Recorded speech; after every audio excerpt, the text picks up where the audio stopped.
Assalamualaikum warahmatullahi wabarakatuh. Halo semuanya, balik lagi bareng aku Dayat di Programin. Nah, di video kali ini kita bakal bahas materi yang baru. Kita bakal bahas tentang case structure. Nah, apa itu case structure? Kalau misalkan teman-teman pernah ngoding di VB atau di C# sebelumnya. Jadi fungsi dari case structure ini itu sama dengan fungsi if atau fungsi case yang ada di VB atau di C# atau di program-program lainnya lah. Itu sama dengan fungsi if. Jadi case structure itu seperti fungsi jika maka. Jadi jika kondisi programnya adalah seperti ini, maka inilah yang harus dieksekusi. Jika kondisinya seperti yang lain lagi, maka itulah yang akan dieksekusi. Nah, kira-kira itu penjelasan singkat tentang si case structure tadi. Nah, mungkin langsung aja kita masuk ke dalam review-nya. Jadi,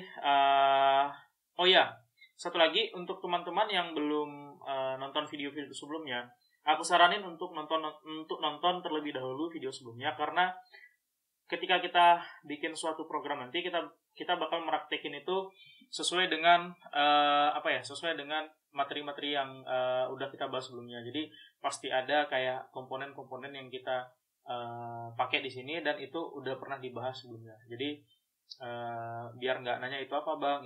Nah, aku saranin teman-teman untuk nonton video sebelumnya. Oke, langsung aja kita buka terlebih dahulu reviewnya. Nah, seperti biasa aku udah kita create new VI. Nah, jadi kita bikin VI baru aja ya. Kayak biasa, VI-nya kita bagi dua. Sebelah kiri front panel, sebelah kanan block diagram. Nah, jadi di mana sih kita bisa dapatin fungsi dari si case structure ini? Nah, case structure itu letaknya sama di tempat for loop dan while loop berada gitu. Sama di block diagram, structure, dan di sini ada case structure. Oke, nah ini ada case structure. Nah, kalau misalkan teman-teman lihat, jadi case structure ini ya bentuknya bingkai seperti ini. Teman-teman bisa adjust size-nya. Jadi di sini default-nya itu ada true dan false. Nah, jadi ada kondisi yang bisa kita isi di case structure. Nah, sebelumnya untuk pengenalan, ini namanya frame atau sub diagram. Ini namanya selection terminal. Nah, kita lihat dulu. Aduh, aku lupa namanya. Namanya? Nah, ini kita lihat di help-nya aja. Selector label sama case selector, dan ini namanya sub diagram. Nah, ini sebenarnya fungsi ini kalian bisa lihat di fungsi help-nya review. Aku kadang suka lupa sama nama-nama ini. Nah, jadi ini kita sebut dengan ini kita sebut dengan nomor 1 selector label, nomor 2 sub diagram atau case, itu yang ada di dalam ini, dan nomor 3 itu kita sebut dengan case selector. Nah, sebenarnya ini simple aja.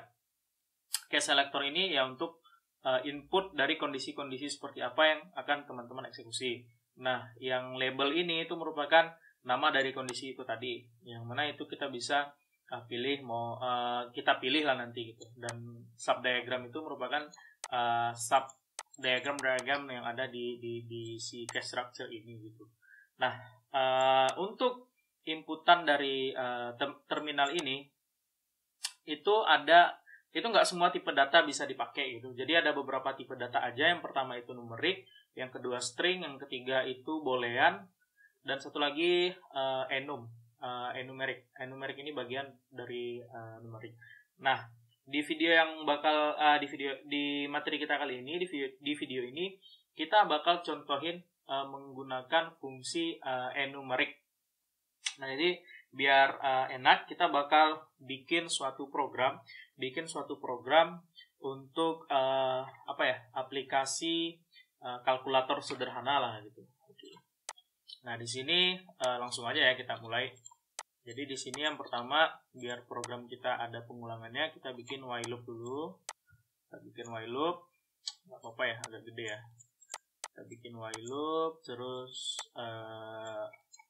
Ini langsung kita bikin button stop.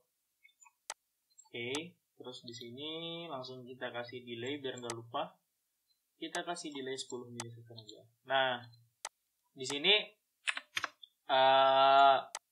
aku bakal ngasih tahu apa itu enumeric. Caranya itu teman-teman bisa ambil di numeric dan pilih di sini enum constant. Nah, enum ini merupakan suatu fungsi yang mana tampilannya itu berupa kata-kata, tapi aktualnya itu berupa numerik atau nomor gitu. Nah, cara untuk ngisi daripada enum ini adalah dengan melakukan klik kanan, kemudian edit item. Nah, di sini akan ada enum constant properties dan ada edit itemnya. Mungkin kita bikin aplikasi kalkulator sederhana ya, yang mana di sini ada tambah enter ya, terus kurang, enter lagi, terus kali, satu lagi bagi. Nah, ini tambah kurang kali bagi 4 aja dulu. Nah, kalau udah, nah ini kalau teman-teman bisa lihat ya, itemnya itu tambah kurang kali bagi. Nah, itu itu yang kita lihat secara visual dalam bentuk kata-kata. Nah, tapi sebenarnya nilai isi dari actual value-nya itu berupa angka. Value 0, 1, 2, 3. Dan itu dimulai dari 0. Jadi just for info, kayak semua program itu pasti selalu dimulai dari 0. Kalau kayak array size itu pasti selalu dimulai dari 0, 1, 2, 3. Dan semuanya itu pasti selalu dimulai dari 0. Jadi 0 itu adalah awal dan itu dihitung kalau dalam pemrograman. Nah, tinggal klik OK. Klik OK. Nah, ini supaya program kita ini bisa diulang-ulang berkali-kali. Nah, ini teman-teman bisa, ini untuk terminal itu bisa digeser-geser ya. Tapi cuman bisa digeser di bagian, selama dia di bagian kiri gitu. Dan dia memang berada di bagian kiri. Nah, ini tinggal hubungin. Nah, teman-teman bisa lihat ya, yang nilai yang ada di sini itu secara langsung bakal berubah jadi apa yang kita buat di si enum. Dari sini ada tambah, kurang, kali, bagi, satu lagi. Nah, ini, tapi di sini kan masih ada 2, karena defaultnya dari si case structure itu kan 2. Nah, gimana cara nambahin value selanjutnya? Nah, itu teman-teman tinggal klik kanan di sini, terus add case for every value. Nah, ini secara otomatis itu bakal ditambahin tambah kurang kali bagi, tambah kurang kali bagi. Nah, biar gampang. Nah, selanjutnya kita akan isi apa-apa aja program yang akan dieksekusi di tiap-tiap subdiagram ini. Nah, kalau tambah itu udah pasti operasi penjumlahan. Jadi kita taruh dulu tambah di sini. Nah, terus kita pindah. Cara pindah itu teman-teman bisa klik panah yang ada di bawah ini untuk membuka semua pilihannya, atau bisa klik di panah yang ada ke kiri atau ke kanan ini untuk pindah ke next atau before-nya. Nah, itu. Nah, sekarang kurang. Kalau kurang ya kita tinggal pilih kurang. Nah, kalau kali ya kita tinggal pilih kali.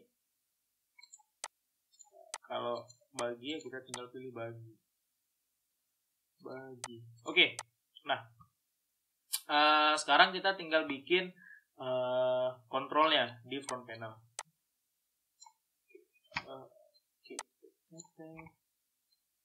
Nah, ini agak kita gedein aja dikit ya. Oke. Nah, di sini teman-teman klik kanan numerik, kontrol. Ini angkanya langsung digedein aja, size. Kita langsung bikin 36 biar gede. Nah, di sini ganti aja langsung namanya jadi angka 1, angka pertama gitu. Angka 1 aja lah. Terus biar cepat ya, klik kontrol, klik drag and drop, otomatis jadi angka 2. Dan klik kanan lagi. Ada cara yang lebih cepat untuk indikator biar ukurannya sama ya. Klik drag and drop di sini, klik kanan, change to indikator. Nah, tinggal ganti jadi hasil. Nah, kita rapiin dulu programnya. Kayak yang gue bilang, salah satu seni delay view itu adalah merapikan dari program. Oke, nah kita udah punya di blok diagram dan ini udah muncul secara amburadul di kita udah punya ini di front panel, dan ini muncul secara amburadul di blok diagram kita. Nah, ini kita tinggal hubungin aja nih. Semua ke sini. Nah, udah gini doang. Gampang nggak sih? Nah, ini juga. Nah, ntar yang punya kalian dirapiin sendiri ya. Nah, ini juga. Acquire galaxy juga. Nah, hasil tinggal kita hubungin ke sini. Salah satu. Nah, sekarang teman-teman perhatiin. Di tunnelnya ini, nah ini kita sebut dengan tunnel. Di tunnelnya ini tuh itu ada putih gitu ya, ada putih kosongan gitu ya. Nah, ini terjadi karena belum semua wire yang ada di dalam case structure ini terhubung. Nah, kita hubungkan satu-satu.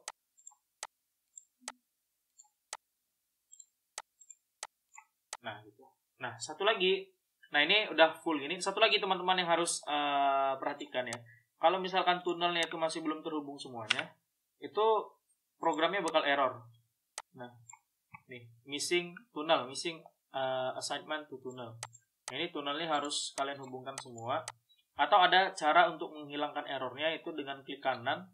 Nah, ini use default if unwired. Nah, artinya adalah ketika ini nggak di wire dan program yang ada di dalam ini dieksekusi, maka hasil output dari ini adalah default dari si numerik ini, which is itu 0 atau nilai yang kalian tentukan lah gitu. Ini tinggal dihubungkan ke sini. Oke, nah ini udah full dan programnya udah oke. Udah bisa dijalankan gitu. Oke, that's it. Ini aja. Gimana? Gampang kan? Simple kan? Nah, sekarang kita tinggal running kan programnya. Klik. Oke. Oh, sorry. My mistake. Nah, di sini kita bakal munculkan optionnya di front panel. Caranya klik kanan, change to control. Sorry. Aku lupa.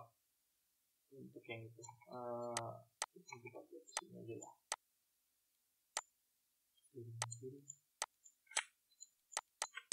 Nah, ini kita klik size, kita gedein, ganti 36. Oke. Sekarang kita tinggal jalankan programnya. 0 dibagi 0, ya hasilnya none atau not a number. Sekarang tambah 0 tambah 0 ya 0. Sekarang ganti aja angka 7 tambah 0 ya 7. 7 tambah 4 11. Nah, sekarang kurang 7 kurang 4 3 kali 7 kali 4 28. Terus bagi 7 bagi 4 1,7. Nah, gitu aja. Jadi case structure ini pada dasarnya itu kita bisa kayak yang aku sebutin tadi, dia jika maka. Nah, sekarang jika aku pilih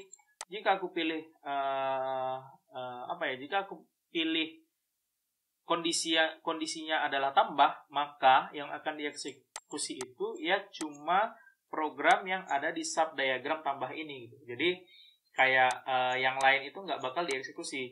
Nah, ini fungsi-fungsi yang lain itu nggak akan dieksekusi. Dia cuma bakal mengeksekusi fungsi yang lagi aktif. Oke, jadi itu aja tentang case structure. Nah, jadi ini sebenarnya fungsi simple, cuman ini sangat berguna dan nanti di kedepan ya, fungsi ini bakal selalu kita pakai.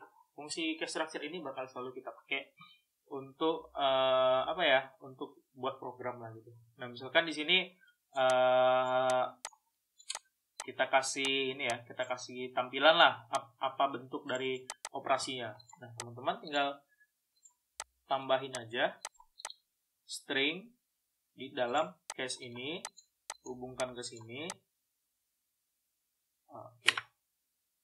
string, hubungkan ke sini, klik kanan, create indikator. Nah di sini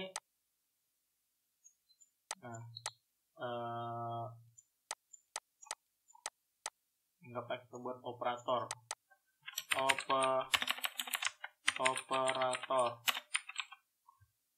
Operator itu maksudnya kayak simbol dari tambah, kurang, kali, bagi tadi ya. Nah, operatornya ini kita bikin, kalau tambah ya bikin tambah. Klik kanan di sini tinggal create konstan, kalau kurang bikin kurang. Terus lagi geser sini, klik kanan, create konstan. Terus ini apa nih? Kali, kalau kali bikin X aja. X besar apa X kecil ya? X kecil aja lah. Terus satu lagi bagi. Kalau bagi slash ya biasanya. Kita jalankan. Bup, nah tambah. Ya udah di sini tambah. Terus kurang ya jadi kurang. Kali jadi kali. Bagi jadi bagi. Jadi itu aja, nanti apa ya?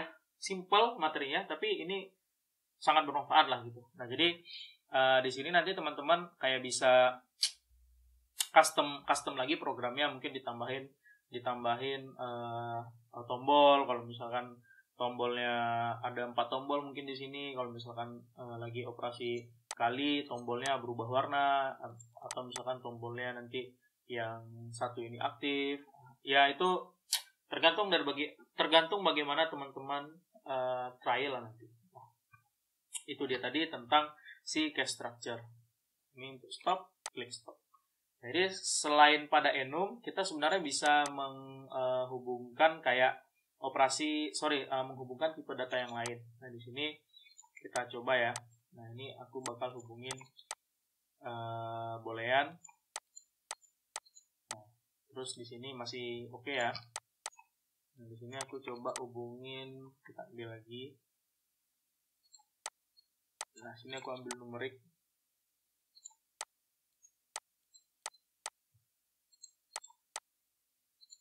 Nah, itu masih oke.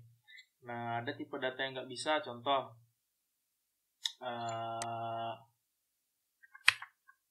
Kita kecilin aja kali ya. Biar nggak terlalu makan space.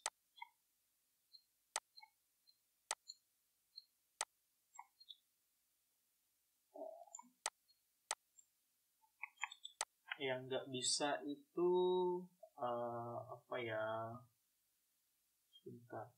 Timing mungkin kita ambil timing ya. Timestamp konstan. Ini nggak bisa, error. Dia bakal error. Jadi kalau misalkan case selektornya dengan tipe data yang nggak cocok ya bakal error, ya programnya juga bakal error. Oh ya, satu lagi yang selain daripada yang 3 ini, numerik, enum, boolean, terus string. Oh ya, yang bisa itu satu lagi adalah error cluster. Jadi nanti kita bakal bahas error cluster ini di pertemuan selanjutnya. Gimana error cluster? Kita cari aja error cluster konstan. Nah ini error cluster itu bisa. Dia error cluster ini cuma untuk menandakan program error, no error. Nah ini biasanya sering digunain kalau misalkan kalian ada bikin connect ke suatu device. Nah itu untuk ngecek device kalian tuh oke atau enggak. Kalau misalkan device-nya oke, maka program akan lanjut no error, program akan lanjut dieksekusi. Kalau dia nggak oke ya program bakal jadi error dan itu nggak akan dieksekusi gitu. Nah itu. Oh ya satu lagi, ini nggak bisa connect array ya. Array nggak akan bisa connect ke si case structure ini. Kita bikin array lah misalnya. Array boolean. Nah itu nggak bisa. Meskipun tipe data itu tipe data yang diizinkan kayak numerik, boolean, string, tapi dia nggak bisa connect, dia bakal error karena dia bentuknya array. Jadi yang boleh connect ke sini itu ya bentuknya scalar atau satu biji aja, satu biji. Oke, nah mungkin itu aja sih tentang ini ya, tentang si case structure-nya. Simple, jadi fungsinya mirip dengan fungsi if atau case yang ada di bahasa pemrograman lain. Nah, mungkin teman-teman bisa coba dulu, bisa coba kira-kira mau dipakai seperti apa. Dan mungkin aku rasa kita udah cukup ya, maksudnya kayak kita udah bahas tentang tipe data, kita udah bahas tentang loop, kita udah bahas tentang structure. Nah, mungkin teman-teman bisa start to create your own program, dan nanti kalau misalkan ada kesulitan, silahkan kita bakal bahas sama-sama gitu. Nanti mana tahu kita bisa jadiin konten juga. Nah, untuk yang request materi tentang Arduino, materi tentang komunikasi serial, tentang ini segala macam, aku udah beli Arduino, aku udah punya Arduino. Nah, kita tunggu aja, karena aku nggak mau stepnya lompat-lompat. Karena kenapa nanti misalkan kita lompat, muncul lagi pertanyaan, bang ini gimana bang? Bang ini apa bang? Bang ini kenapa nggak bisa ya, ini kenapa error gitu. Nah, kita untuk menghindari pertanyaan seperti itu, mending kita bahas satu persatu. Jadi, sabar dan stay tune. Nah, supaya nggak ketinggalan, jangan lupa di like, comment, and subscribe channel ini untuk mendukung supaya channel ini maju, dan tentunya biar ya kalau ke up, kawan-kawan yang pengen belajar review atau yang belum tahu tentang review juga bisa belajar tentang review. Oke, mungkin itu aja dari aku. Terima kasih buat yang udah nonton. Udah, itu aja. Sehat-sehat selalu. Semoga ini bermanfaat. Dan jangan lupa, kalau kata orang Padang, biaso karena... apa sih? Oke, itu aja. Terima kasih. Assalamualaikum warahmatullahi wabarakatuh. Bye-bye.